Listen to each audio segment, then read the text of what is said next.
Fala galera, tudo bem? Bem-vindos novamente ao canal Sparkbox e hoje a gente vai completar aquela série que eu prometi para vocês. Então a gente vai começar uma série de Node.js aqui no canal, completa, uma aplicação completa, de ponta a ponta. Desde o que é um Node até você conseguir fazer middlewares, entender tudo certinho. E isso vai ser muito maneiro. Eu já dividi as aulas todas em vídeos, a maioria delas já está gravada. Quem acertou na enquete que eu fiz nas últimas semanas no nosso canal do Instagram. E se você não segue no canal do Instagram, tá aqui, é só seguir lá. Você vai ter acesso antes de todo mundo para você ver e dar o feedback, tá bom? E se você quiser participar também e ver antes, é só você deixar na descrição ou mandar um direct lá no Instagram falando que você quer muito ver isso. Então, esse vai ser o vídeo. Então, bora de vinheta.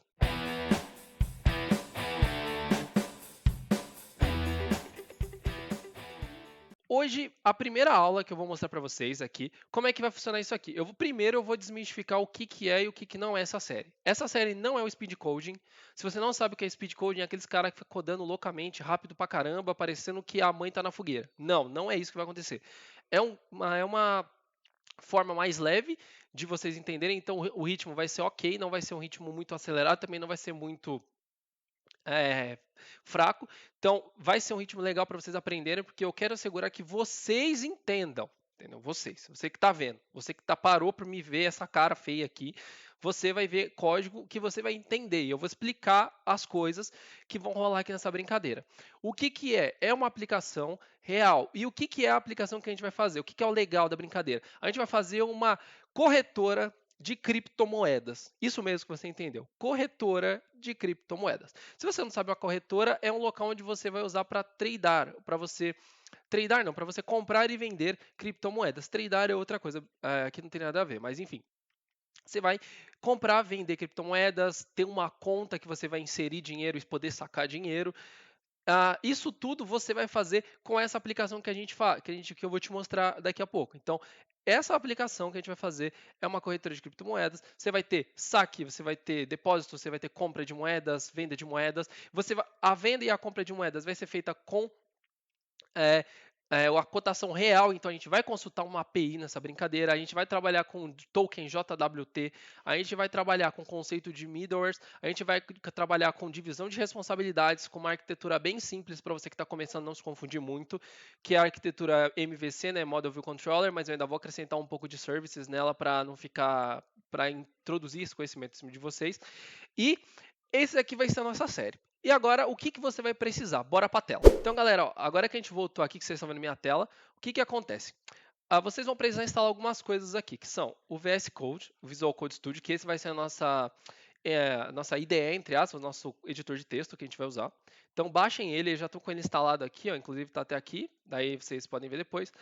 O Node.js vocês vão instalar. Vocês podem instalar tanto a versão LTS quanto a Current, tanto faz, porque a gente não vai fazer muita diferença para a gente. Eu não vou travar a versão, você pode usar essa. Ou você pode usar o NVM, que você pode chumbar ele na versão 14.16 também, que dá na mesma, não vai fazer diferença. Se você não sabe o que, se você usa o NVM, faz isso, se você não sabe o que é para você poder controlar a versão do Node da sua máquina de uma forma bem rude, assim, tem outras coisas por trás, tá? De performance para você poder ver o banco de dados, porque a gente vai usar um banco de dados do Mongoose, a gente vai usar um banco de dados NoSQL para facilitar ainda mais a vida de vocês. Eu não vou trabalhar com banco relacional ainda, talvez no próximo tutorial, mas no primeiro vai ser um NoSQL para facilitar a vida de vocês.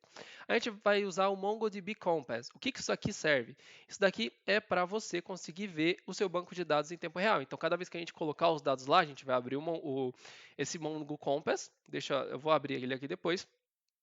E você, Mongo Compass, não está aqui. Então eu vou abrir ele depois para vocês verem, mas vocês podem ver em tempo real o que você está salvando, o banco de dados, as collections, que não chamam tabelas, não chama tabela, chama collection lá nele, e todas essas paradinhas aqui. Então fique ligado que a gente vai usar o Mongoose. E para você consultar fazer as chamadas HTTP, você vai usar o Insomnia, que é nada mais do que o Insomnia, que é uma forma de fazer requisição HTTP para qualquer lugar que você queira. Então, esse aqui é o Insomnia, se ele abrir aqui com muito amor e carinho, se ele terminar, então, esse daqui é. Então, a gente vai ter todas as nossas rotas aqui, ó, inclusive já está aberto da SparkCoin aqui, vai ter todas essas rotas aqui, coisas aqui dentro, muito maneiro. E também vai ter o Coin API, que vai ser a API que a gente consulta. Eu vou ensinar vocês a mexerem nele, né, como um todo. Depois disso, vocês podem instalar o Postman também, que é o primo longínquo do Insomnia. Eles fazem a mesma coisa, só que eu particularmente prefiro o Insomnia e vou usar o Insomnia. Se você quer usar o Postman, esteja livre para usar, você tem as mesmas funcionalidades, mas eu não vou saber como te explicar como que você vai usar, por exemplo, variável de ambiente, configuração HTTP, toda essa parada assim eu sei no Insomnia. No Postman tem a forma, você vai ter que pesquisar. Então eu aconselho fortemente que vocês usem o Insomnia. Por último, não menos importante, a gente vai usar o Docker. Esse aqui que é o medo de vocês. O que, que vai acontecer? O Docker, ah, eu vou entrar no conceito de Docker depois, mas eu já vou adiantando. Nem todos os computadores vão rodar ele. Computador mais fracos, que tem 4 GB de RAM, 8, até 8 GB de RAM, acho que vai dar um probleminha dependendo da performance do seu computador. Mas ele dá para você trabalhar de boa. Se você tiver um Mac, isso aqui é bem mais leve, então você instala o Postman e a gente vai fazer pelo Postman. Se você está no Windows, você tem que instalar um VM2 nele antes de você instalar o Docker e depois instalar o Docker. Eu vou deixar na descrição uma postagem aqui lá no para vocês verem quem está no Windows como instala, porque quem está no Mac é bem simples, só entra no site e instala. E o que, que acontece? No computador de muitos, isso não vai rodar, porque ele exige uma RAM bem mais alta do que dá. Então, o que, que a gente vai fazer? Eu vou ensinar vocês a fazer a conexão com a base de dados real, com o banco NoSQL na nuvem. Então, você vai trabalhar com o banco de dados em produção, entre aspas, só que depois você apaga o banco de dados, não vai ter problema. Então você vai lidar com as chaves, com o banco de dados real. Então não se preocupa se você não conseguir instalar o Docker, você vai conseguir você vai conseguir rodar por esse outro meio que você não vai precisar instalar o Docker, mas você não vai aprender os conceitos de Docker. Mas é aquela coisa, seu computador não dá, eu estou te dando uma alternativa para que ele rode e você consiga fazer a aplicação, que eu acho que é muito mais importante do que ter o Docker instalado. Então, você aprendendo todos os conceitos, usando o banco de dados real ou usando o Docker, tanto faz, você vai aprender os mesmos conceitos de back-end.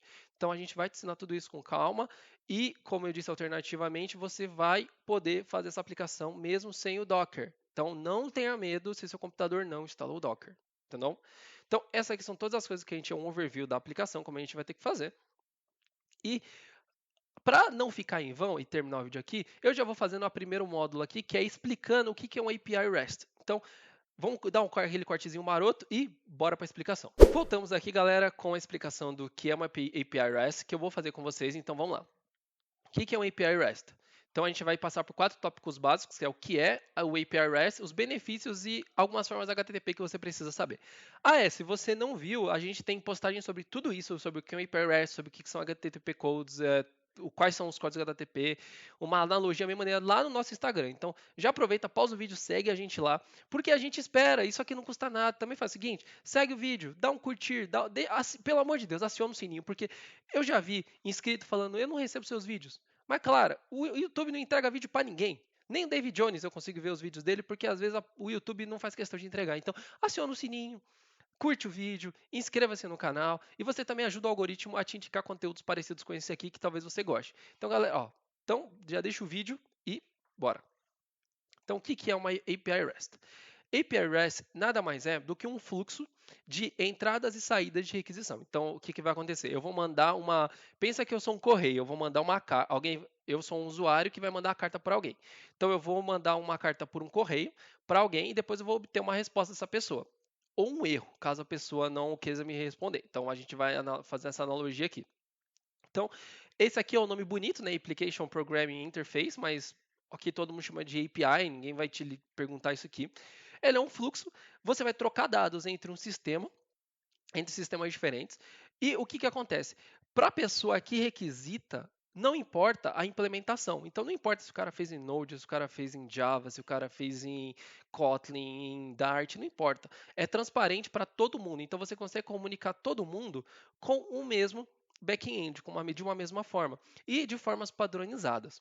Então, se eu estou no mobile ou se eu estou no PC, no front-end, web, no Angular, eu vou fazer uma chamada HTTP para o mesmo back-end com a mesma rota e vou ter o mesmo resultado que eu queria. Então, por exemplo, um login serve para mobile, para web, para bot, caso você esteja fazendo algum bot para Instagram ou para Discord. Então, ele serve para qualquer coisa que você for fazer.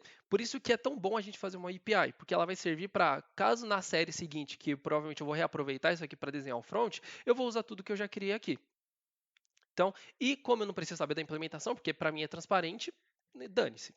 Então, essa daqui é o fluxo, então não importa, ó, você fazendo a requisição do mobile, ou do web, ou de um bot, você vai bater no servidor, do mesmo servidor igual, e ele vai consultar um banco de dados, e executar regras de negócio e vai te dar uma resposta de forma padronizada. E o REST disso significa essa parte. Fazendo uma analogia a um garçom. Quando você chega num bar ou num restaurante, você quer um prato de comida. Só que você não está querendo saber como que aquele prato de comida for feito. Você quer pedir, por exemplo, arroz, feijão e batata. Você não se importa se o feijão foi cozido em 35 minutos com cominho e não sei o quê.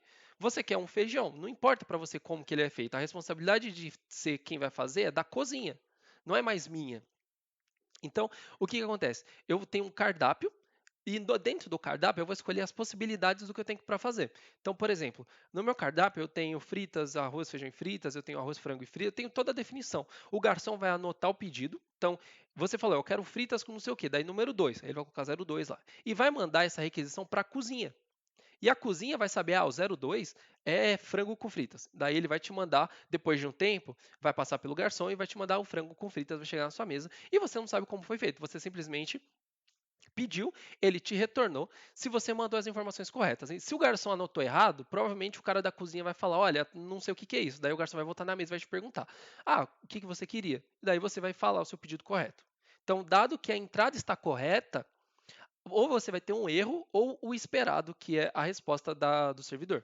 Então, como que funciona aqui um aplicativo? Você fez o seu pedido, ele foi para a sua cesta, o restaurante foi cozinhar, aí depois veio para o entregador e depois chegou nas portas da sua casa. Então, esse aqui é um fluxo de um restaurante num iFood da vida ou um fluxo de uma API. Você fez um pedido para uma API, você espera a cozinha terminar, a cozinha, no caso o back-end, terminar de fazer as requisições e o seu entregador, que é a sua forma, o seu HTTP, vai te retornar uma resposta em um estado de sucesso ou erro. Então, esse fluxo aqui é o fluxo que vocês têm que ter na mente de vocês. Só imaginar um restaurante que vocês conseguem imaginar 100%.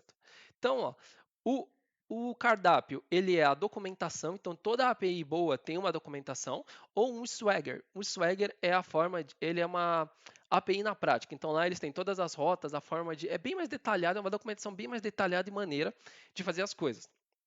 Encaminhar a cozinha é enviar a chamada HTTP, que a gente vai chamar de request. E a resposta é através do response. Então, você vai ter sempre um request, que é o seu envio, e um response, que é a sua resposta do servidor final. Então, essa aqui é a definição. E por que que eu vou seguir? O que que significa esse REST dessa parte da HTTP? É a forma padronizada de trocar informações com o servidor. Então, eu tenho uma forma, é um conjunto de métodos, então eu tenho métodos para atualizar, para criar, para dar update, para deletar, para atualizar parcialmente, atualizar totalmente, ver quais opções eu tenho. Então, você tem todos esses métodos que cada um é como se fosse o português da linguagem web. Então, eu vou usar tudo isso daqui para poder fazer a minha API. E o que, que é isso? Então, vamos começar. Então, a primeira rota, get, que é a rota para você pegar informações. Então, o get você vai usar quando você quiser pegar informações de um usuário. Então, por exemplo, eu quero todas as informações do valor das criptomoedas. Eu vou dar um get criptomoedas, por exemplo. Aí ele vai me trazer uma lista com todas as criptomoedas. Ou, por exemplo, eu quero a informação de todos os usuários da plataforma. Se é um administrador, por exemplo. Então, a gente vai usar a API da Spark.barra usuários, que é através do get. Então, o get vai indicar para mim que eu vou pegar uma informação. Eu poderia fazer isso com outro método? Poderia. Você pode. Você pode simplesmente não conjugar verbo no português. Você pode simplesmente falar vai, damos, vai. É, é, em vez de iremos, você só conjuga no ir. Então, eu ir para a praia, eu ir para não sei onde, entendeu? Fica feio. Não é o jeito correto de se falar a linguagem HTTP, a linguagem do português. E também não é o jeito correto de você falar a linguagem da web. Por isso que a gente vai se apegar muito a esses termos, que são coisas importantes aqui dentro.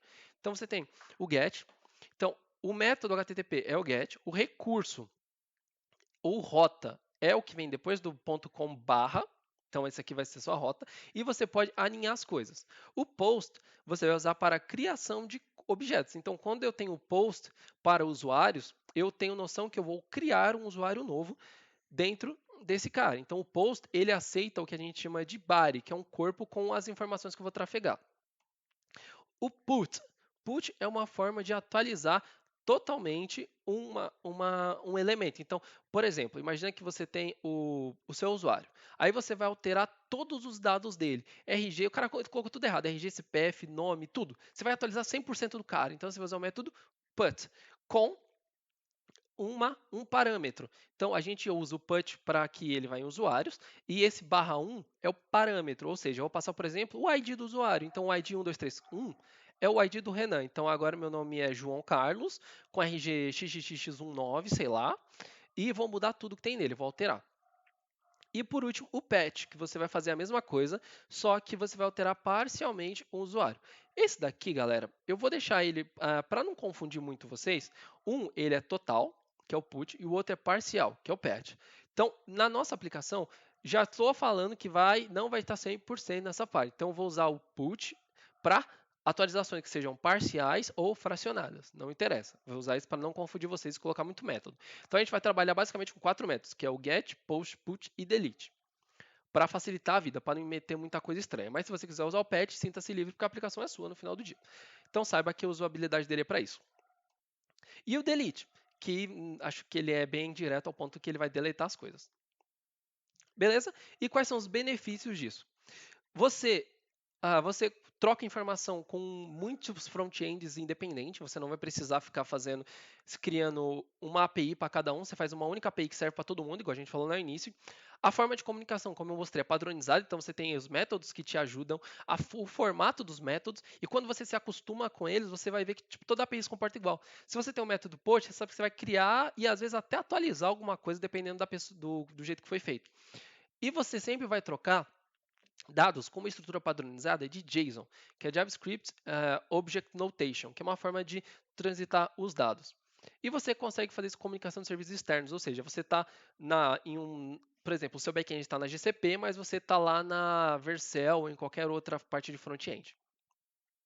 Esse daqui é um exemplo de JSON, que eu acho que é bem familiar para todo mundo que mexe com JavaScript. Você tem um ID, um name, type, gender, isso aqui tudo muda, tá? Você é personalizável. E esse daqui é uma API real, a API do Rick and Morty. Fica a dica se você quiser ir lá no Rick and Morty e dar uma olhada. E agora vamos explicar um pouco das rotas. Então, a gente viu que aqui é o método, aqui é a rota, o parâmetro e os parâmetros de query, porque às vezes a gente pode transitar um parâmetro de query dentro da nossa rota. Então, por exemplo, aqui, imagina essa rota aqui, eu quero pegar um personagem com o ID 1, então eu vou pegar um personagem com, sei lá, imagina que o personagem ID 1 é o Rick, do Rick and Morty. Aí aqui eu vou querer o avatar, só que eu não quero um avatar no formato padrão, eu quero um avatar no formato de PNG. Então eu passo todos os parâmetros, e esse parâmetro aqui a gente vai configurar lá dentro, para que ele só retorne para a gente o formato do PNG. Então eu posso passar, além dos parâmetros de rota, o parâmetro de query que eu quero que seja executado dentro dessa rota. Então aqui, ó, outra coisa também, dentro do método post, put e do delete não é comum, mas dá até para você pôr. Do post você vai pôr um corpo, que é como você vai criar esse cara. Então, aqui eu quero criar um usuário com o Rick Sanchez, o status dele é alive, a espécie é humano, o tipo vou deixar em branco, o gênero é homem e a origem dele. Então eu posso colocar ele aqui dentro de um body que a gente fala, que é um post, put ou patch. E o que são headers? É outra forma de eu transitar informações. Essas informações aqui do post, elas são transitadas de forma que o usuário não vê. Por que a gente não usa get para tudo? Porque o get, ele transfere os parâmetros por header, por rota. E se você, por exemplo, colocou um login e a senha, ele vai ficar, você deu um clique lá no OK e você mandou submeteu para o back-end, vai ficar na URL o password e a senha do seu usuário, que você não quer, você quer transitar isso de uma forma de entrar por debaixo dos panos. Por isso que a gente vai usar o post. E o post, ele permite que você envie esses dados por debaixo dos panos e que só pessoas que têm conhecimento de programação vão saber ver isso. Então, se você entrar nas suas requisições HTTP e ver uma requisição que tem um post, provavelmente ela tem um body que foi enviado para alguém. Mas só pessoas que nem eu e vocês que estão vendo que sabem disso. Um usuário comum não sabe, então a gente usa para esconder isso dele. E o header é ainda melhor, porque Numa requisição HTTP, você tem o body e você tem a cabeça, entre aspas, que a gente vai usar para transitar informações como o token do usuário, como o tipo de requisição, se eu vou usar um form, se eu vou usar um JSON, se eu vou usar alguma coisa. Então a gente vai aprender bem mais sobre ele daqui para frente. E quais são os HTTP codes? O primeiro de todos é o 1, tudo começa com 1, é informativo. Tudo começa com 2, é sucesso. E você tem os comuns que são sucesso, 201 que é criado e 204 que é no content. Então você fez alguma operação que não precisa de um retorno com um response com dados, você simplesmente criou e acabou. Você tem o 3, que é o redirecionamento, que é o 301, que é movido para sempre, e o 302, que é movido simplesmente. Para você entrar numa tela que você redirecionar para outra, então geralmente tem um 300 e alguma coisa atrelado. O 400, que é erro do cliente, que vem aquele famoso 404, né, que é o Windows, nosso querido Windows dá direto. Ou você tem o batch request, o 401, que é unauthorized, e o 429, que é too many requests. O que significa erro do cliente? Você enviou para uma rota que não existe, são erros atrelados a você que está mandando a requisição para o back-end. Então você enviou uma rota que não existe, você enviou parâmetro que não precisa, você enviou os parâmetros errados, você confundiu HTTP com HTTPS e não chegou na rota nunca. Então tem todos esses erros aqui que podem ocorrer, que são erros que você cometeu na hora de fazer sua requisição. E aqui o 500, que é o famoso erro do servidor, que é o erro interno do servidor e serviço indisponível. Às vezes, quando o seu back-end cai, ou você está fazendo um update no back-end, ele vai dar 500 e não vai ter resposta para você. E agora, galera, dado que a gente entendeu todo esse contexto de uma forma bem dinâmica e rápida, agora a gente vai para o código. Então, chega no próximo vídeo, vai sair sexta-feira, a gente vai ver a primeira parte do nosso vídeo. Muito obrigado, valeu, não esqueça de se inscrever no canal, aqui nas nossas mídias sociais, foi muito bom e aguarde o próximo vídeo. Falou!